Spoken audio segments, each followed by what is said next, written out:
Hey, Sean, welcome to the show. As way getting started, tell us about yourself. Well, thanks for having me, Brian. My name's Sean Ryan. Been in technology sales for about 7 years, and I'm from originally Stillwater, New York, but I've moved up to Burlington, Vermont, with a acquisition and merger in my last company, and that's how I kind of found myself here. But I currently work for Wally Computer Associates, and we're one of the largest value-added resellers of technology, hardware, software, and services in New England. Cool. How do you like Vermont? I love Vermont. I mean, the people here are really, really genuine, nice people, and it's really been refreshing. Just calling on Vermont and talking to people, and they're just really friendly up here. Yeah, cool. And what do you like about sales? Uh, you know, I think it's really comes down to helping people. My background, I was in sports athlete my whole life. I played, baseball all the way up until I was about 25 years old. So I kind of got a late start into sales. But, I think some of helping people comes from being a great teammate and, always trying to find out what you can do to kind of help the team out. So I think that's kind of the approach that I take to customers is I want to be a teammate of theirs, someone that they can rely on to help them out in a squeeze or a tough time. So, And what's a sale like? Do you have a lot of existing customers that you're upselling, or is it a lot of greenfield customers? when I first moved up here with my previous company, it was net new territory. We did acquire a business that had a few clients, but I've been in a net new territory for probably the last 5 years up here. So it's really acquiring a lot of new customers, telling them who we are, because Wally Computer Associates is also expanding into the area. I'm a remote worker for them as well. So telling people about what we do, and you know, trying to find ways that you know I can help them out. With Wally Computer Associates, we just carry so many different products and technologies and softwares that I just want to be a person that you can say, hey, I heard about this new technology. Can you give me some information on it? Sure, let me connect you. We work with all the largest distributors in the world, so we can have access to that information. And in Vermont, if you know it a little bit, it's a rural place. There's not a ton of population up here, so any value you can bring to them, there's uh, it's normally very appreciated. You know, and a lot of small, medium-sized businesses. Is that your market, Yeah, I or? mean, it's all small, medium size. I mean, it was funny. I was talking to a manufacturer rep the other day, and they were telling me their tiers of sizes of companies, and I'm like, I guess I don't even fall into a large, company in the whole state. So, my big customers are K through 12. I work a lot with school districts, and it's really been really rewarding during this time period because schools have been scrambling for all kinds of different technologies, how to transition to hybrid schools. Yeah. What do we do? So a lot of conversations around helping schools out. What's the hardest part of the job? Um, Getting answers from manufacturer reps for my customers. It's you got to stay on them. It's a lot of persistent, a lot of phone calls because you're always trying to beat them up for the best pricing for your customer. And you know, working with K through 12 a lot, there's obviously different funding Margin. vehicles, Yeah. a lot of different funding that comes from different angles.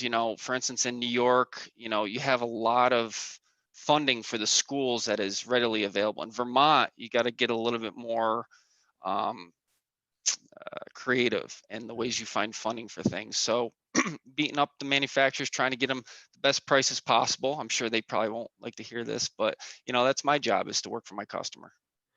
And a lot of people kind of in your space, since you have so many things that you could do, how do you focus on what you do? So, it's funny. I do get a lot of training on trying to go through all the different product lines that we offer, all the different services we offer. But a lot of it comes down to, you know, having a human conversation. I'm trying to make the connection to where they are comfortable with me. They understand that I'm not really trying to just sell them stuff to sell them stuff. We really try to come across as vendor agnostic. We try to give customers quality solutions without pushing a certain brand or certain, you know, hardware. I think that's where I can bring the most value to my customers. Hey, we offer everything. If you want to test out 3 different interactive boards, I can get you, 3 different demos on the interactive boards. If you want to test out different types of PCs, we can do that for you as well. Sorry about that. Yeah. So, it really is a conversations, that we have with the customer. Hey, where are your pain points? What are you having trouble with? Where can we fit in? Because we know that they have current vendors that they work with that they're happy with. So we're really looking for a way to help them with something they're not having the greatest time with. They're not getting the response that they'd like. And if you do well enough in those areas of the opportunities they give you, they normally give you more opportunities. So I think that's where I've had my most success in expanding my business, is taking those little opportunities they give me, try to turn around something quick for them, and just being available for them when they need it. um, and I try to add value. I think giving customers value, before asking for something back is really important. It's emails out there. Hey, did you know the COVID, or CARES Act money is ending 12/31? Please get your orders in. It doesn't have to be to me, but get your money in. Like, spend the money that they're offering you. Yeah. Um, so And what were some of the lessons you learned coming up in sales that you wish you learned a lot earlier? don't burn any bridges. Yeah. No matter how much, you might not connect with a customer or a boss, a manager. The ones you burn, really find a way. They seem To to burn find you you. back. They definitely seem a way to find you in the end. So, I think ultimately just try to treat people the way that you'd like to be treated, and, don't burn any bridges. Yeah. And do you work by yourself or is there a team there? I have an inside counterpart. I was doing a lot of traveling prior to the pandemic. I'm a big fan of, visiting my customers and saying hello. I enjoy the road time. But it's getting a little stir crazy in I my bet. bedroom office. So, it's I don't get out much. I have my inside counterpart who keeps me generally sane, and she does an amazing job for me and helping me turn around quotes for my customers. So she's really, between her and my manager, we have, weekly connects, but that's about my full team. And do you get any inbound? We do have a great business development team, and they do make a lot of phone calls. So I get a couple, inbound leads. It's not a ton, and it's normally, hey, it's a meeting, it's a conversation. Yeah. Let's talk to you about what we offer and see if there's any ways that we can help you. But as far as like an inbound lead, like I need something specific, it's normally, hey, let's talk, let's see, where you're headed, what your needs are going to be. Try to be more of a consultant Yeah. in that respect. And do they typically know what they need, or they They typically have a want general the, idea what they need. I deal with a lot of IT directors, CIOs, smart people, and a lot of the times they have a lot more technical expertise than I do, because there's only so many things that I can kind of take in at once, because of the vast amount of products that we offer. So, a lot of the times, go in initially, delve in with some questioning, and then I have to go back to my, stable of engineers and experts and solution architects and say, okay, I need, Jim, John, and Joe, and they're going to come in and talk about networking with you, and then talk about maybe your data center and how we can give you a good technology roadmap to bring into the future. And that future's changed drastically in the last year, so yeah. it is really important. And how about like the purchasing cycle? I'm sure with public sector, state and local, K through 12 is kind of the hardest, isn't it? Oh, absolutely. I mean, you definitely have to know all the cycles, and it's obviously it's part of the questioning. It's, hey, when's your fiscal year? When do you start budgeting for next year? What are your capital projects? With the school, it definitely is important to know when those different budgeting periods are coming. And for the most part, they're generally the same, but you definitely have to make notes to yourself to say, or you'll get the phone calls like, hey, I told you we're not doing budget till 2 months from now, or 3 months from now. Give me a call then, or things like Yeah. that. So yeah. And how do you stay out of like the price trap of you're not the cheapest or just taking your quote and sending it to everybody? I try to, I guess, kill them with kindness. I'm Yeah. hoping that at the end of the day, they realize I'm a local guy that's going to work hard for them. And, the guilt of me saying, honestly, at the end of the day, I don't have any problem with you telling me we went with someone else. You can tell me you gave my price to someone else, but I'm going to say, hey, thank you for the opportunity. I hope you give me another opportunity. I'll be here for you. Because I think eventually if you stay loyal to people and you're always doing good by them, they're eventually going to see that, or they're going to feel guilty. Yeah. Right, because at the end of the day, it's not their money, Yeah, but it exactly. is And their job. exactly. And you just try to be likable. I think I don't like to get into the price game and say bad things about anyone. I'm just trying to put my best foot forward for you. And if you don't like it, that's fine. I'll keep giving you quotes and I'll keep working hard for you, and that's all I can do. Yeah, that's a good attitude. Yeah. Did it take a while to develop that, or is that something you've always had? I Or think it comes from baseball. I mean, yeah, baseball is a game of failure. If you're successful 3 out of 10 times, or if you're good 3 out of 10 times, you're a Hall of Famer. yeah, I feel like a lot of my ability to kind of just move on from a loss or move on from that comes from baseball, because it really is, I consider it the game of life, because of all the failure that's involved, and the mental strength that's involved to kind of compete in that. So I've kind of brought that, in the same respect. It's, how many times have you been watching a sports, event, and umpire makes a bad call and guy loses his mind on him, and how many times have you seen that referee or umpire change their call? never. It doesn't, it's counterproductive. At most you should be saying, hey, great job, you know maybe take a closer look next time. But to yell and scream, it just makes you look bad. It makes them angry at you, and it's bad. So I kind Accomplishes of bring nothing. that approach to sales. It's, hey, I'm not going to yell at you. I'm not going to make you feel bad, but I'm going to work hard for you. And I feel like I know when I know someone's working hard for me and I do something that might not be on the up and up or completely transparent, I feel guilty. So I kind of take what I'm feeling like with my customers and try to treat them the same way. So, That emotional regularity, is kind of part of grit because without it, you really can't have grit mhm. because you get too worked up. Sure, absolutely. You can't get over that loss. You stir Yeah. on it all day. You don't make your phone calls. You don't do your emails. You don't follow up with your other customers. And now you've lost whatever amount of revenue for yourself because you're so focused on your loss. And a lot of times, certainly in your space, it's a competition without much control. Absolutely. I mean, Yeah. it's that you nailed it. I mean, there's literally no control.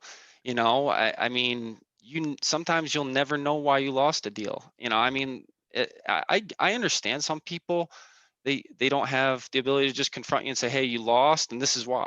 I have people that have never called me back again, and even if I call them, they don't want to even talk to me and get a quote again. So it's I'm just like, it's okay. You don't have to feel, I'll even write it in the email. It's okay. You don't have, have to feel bad. I can handle it. What else can I help you with? Yeah.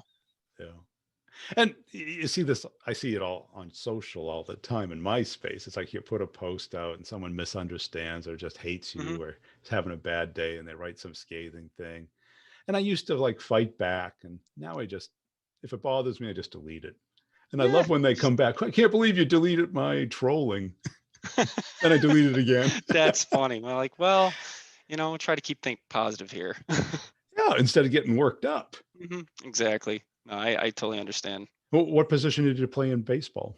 I was a pitcher. I Yeah. was a closer in college. I went to U Albany and I had a pretty good career there. And then I ended up getting signed by an independent baseball team in Quebec City. I ended up playing probably 3 years up there. We won a championship, and ended up meeting my wife, and I ended up bringing her into the country, and now we live in Burlington, and we're close to Canada, so she can see her family, and so that's kind of the route that I took, and to get here. Well, I was a pitcher too in Oh, Little League. nice, Well, nice. it's one of those unique positions as a kid, because I don't know what it was like when you were doing it, but it was completely acceptable and encouraged to yell at the pitcher while the pitcher was getting ready to throw Hmm. the ball. Absolutely. It was still the same thing. Well, it any way you can. I mean, shaking the fence in Little League. I mean, Yelling, whiff, whiff, yelling. whiff. Yeah, Yeah. all these, Oh. right? So you had to like, it was hyper focused. Hmm. And then if you threw a ball, then you get made fun of, Hmm. or they get a hit and everyone's looking at you. You're the center The center, and that, yeah, it is the center of failure. of attention. Center of fail. That's a better way to put it. I mean, I was out in Fargo, North Dakota, and we ended up having to play a game against the Kansas City T-Bones. I don't know. So the Kansas City T-Bones. So we went down there, and it was fireworks night. There's 14,000 people there. There's, people lined up on the hills and everything. And it's my second start against them in a week. And I had a pretty good outing in our home field.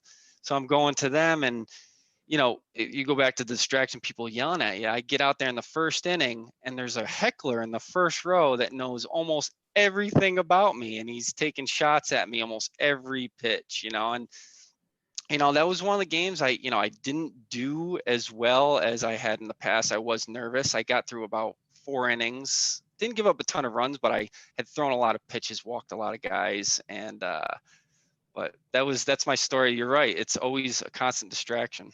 Right, because it's 100% or 95% mental, Hmm. Hmm. because you know it's really just throwing a ball into the strike zone. Yeah, easier said than done Easier sometimes. said than done. I'll But be when the you, first to admit it. Yes. and especially when you're a little kid, and you've never been in front of people before, and they're like yelling at you. Exactly. Your, Exactly. your whole Well, team's counting on you. yep. Especially when you get into, I remember going into the tournaments and things like that. You got the parents yelling. I mean, everyone's into it, so it's, I guess, looking back, I guess that is good training to kind of prepare for some of the things that I've kind of done in my life since then. Yeah, because explanatory system, that's what psychologists call it. And the people who take those things personally versus situationally Hmm. really have a hard time in sales. Yeah, it does. Well, it brings me back to another story. When I was getting recruited for college, my baseball coach that was looking at me at the time had come out, and you know, my first warm-up pitch, or not, I don't even think it was my first warm-up pitch. It was my first pitch to the batter that he had seen from me went like 3 feet over the guy's head. But the next, I struck him out in 3 pitches after that, and the thing he said to me, he goes, "I like the way you reacted after you threw the wild pitch." And that was, I don't know, I guess that's just years And, of practice to that point. and do you have a particular system, or do you just don't even think about it now? I think it's my makeup. I'm not Yeah. sure if it's something I developed. I definitely think it's part of my makeup.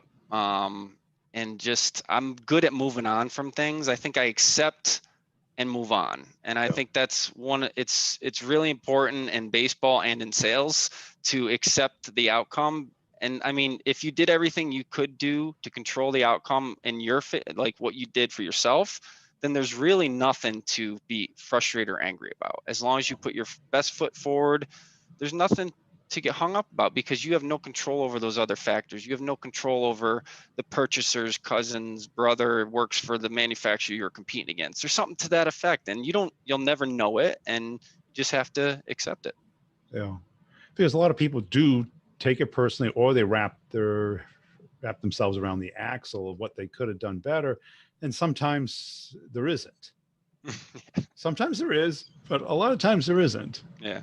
There's a weird relationship between procurement, either historically or whatever it is, that you're not going to win it no matter what. No, exactly, exactly. It's sometimes you just are never going to win, and so a lot of times you'll go in knowing you're not going to win, but you're hoping that at least you put your first foot forward, and they remember your name, and that's sales. That's getting into a big account. You never know that instant that the other person, there's a new sales rep, and there's a little crack in the door. You just never know. I've had accounts like that where it's just like, hey, we really liked our old guy, but and we probably weren't ever going to leave him, but he left, and you made a great impression on us, and that's why we're reaching out to you. So you never know. And certainly in your business, Absolutely. right? Because it is a good combination of sales and service. Hmm. And the win for the client is getting it to work. Yeah, And they'll go with the person who's most likely going to get it to work versus trying to save a couple of dollars for the school district. absolutely, Yeah. absolutely. Yeah. Yeah, it's responding. It's just, and I'm not knocking other reps. I just think it's been a little bit harder during this time. There's been a lot more needs of customers, and I was in a position to where I was able to start taking on customers because it's net new. So I think everyone's doing a lot extra these days, and I definitely understand that. So I'm happy that I can help the people that I can, and you know, I hopefully I don't get overwhelmed to the point where my customers start to suffer. Yeah. And do you struggle with prioritizing your time? I do a to-do list at the beginning of every day, but it does get kind of messy, by the end of the day, I'm like, what did I get done, and where did I leave off, and then rip off the next one, start preparing for the next day of to-dos. What needs to get done first is at the top, and then obviously that can change as the day goes along as you get different fires to put out or requests. Hey, I need this quick. Hey, we need to get this out. So the prioritizing of the day kind of starts the night before. You kind of review it in the morning and then add to it, and then kind of do it all over again until I don't think that ever ends, right?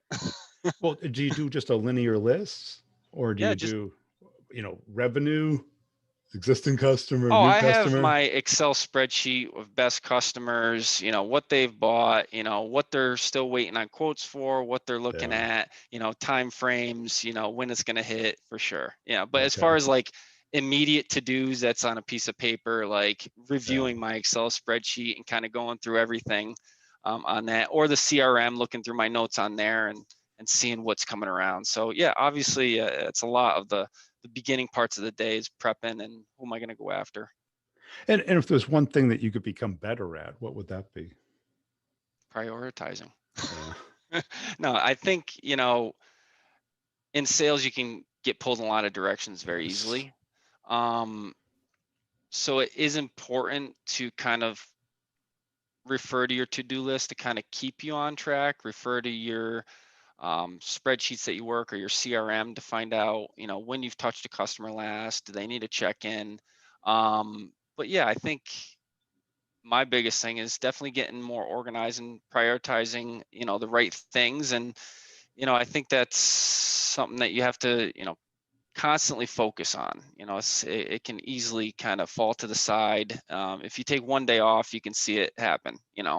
Um, Well, especially in your type of business, lots of customers, lots of little things, lots of coordinating. yes. And if you don't prioritize, the day can go by real quick and not Hmm. much gets done. Oh, absolutely. Yeah. Absolutely. It's sometimes you wonder where the day went, because you spend your time trying to schedule your meetings and waiting for return emails for the information you're waiting for. And sometimes you can get caught up waiting for that email and not doing something else, or waiting for that pricing, or waiting for, a customer to get back to you to set that meeting. So it's definitely important to stay productive, during the times you're waiting for everything else to happen. Yeah.